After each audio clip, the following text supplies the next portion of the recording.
Welcome. This is the Word with G podcast on SidelineBuzz.com. I'm your host, Greg Larner, where you sit back and listen, and I'll explain. We're going to be talking about Matt Harvey today, but first and foremost, I've got to give a quick shout out and props to DCS Promotions for hooking me up with this brand new Word with G banner. Looks good. All right, now we're talking about Matt Harvey.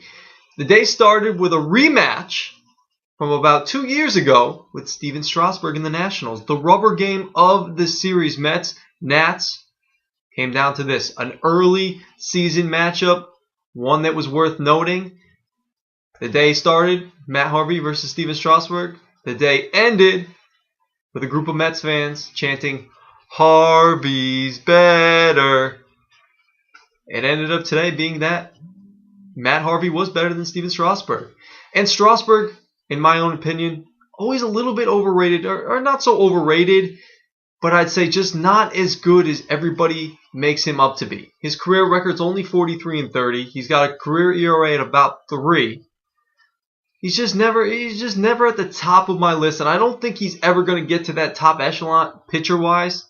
I think the Nationals should have maybe tried to look to trade him for some more offense, clearly, only scoring about 5 runs in this first series against the New York Mets. But the day ended with a Mets victory in the rubber match, 6-3. How did we get there, you might ask? Matt Harvey, only supposed to throw 90 pitches today, goes out and throws 91 through 6 innings, 9 strikeouts, and only that 1 walk. And that was the theme in spring training. Command is key.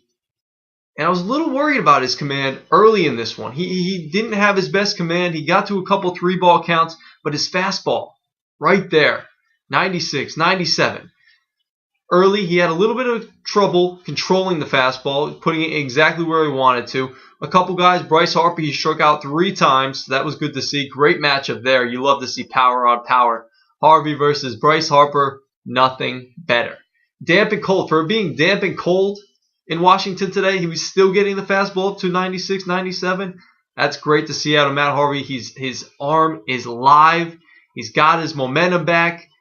It looks like he hasn't even missed a beat. But, like I said, his control was a little off, a little shaky. He got into a couple jams early in the game, most notably the second inning. Nationals had first and third. Jose Lobaton, the catcher, at the plate, a 3-2 count.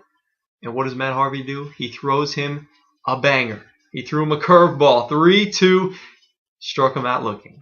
It was beautiful. His curveball, I've got to say, his fastball is a little spotty at times, but his curveball, as Terry Collins would like to say, stinking dynamite today.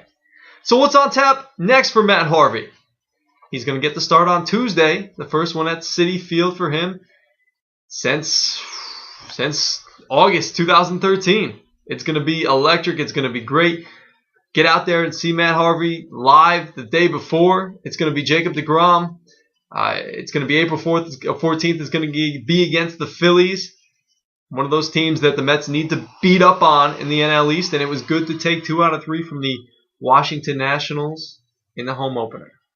So this has been your weekly Matt Harvey report. I'm Greg Larner on Word with G on SidelineBuzz.com, where you sit back and listen, and I'll explain. We'll catch you next time.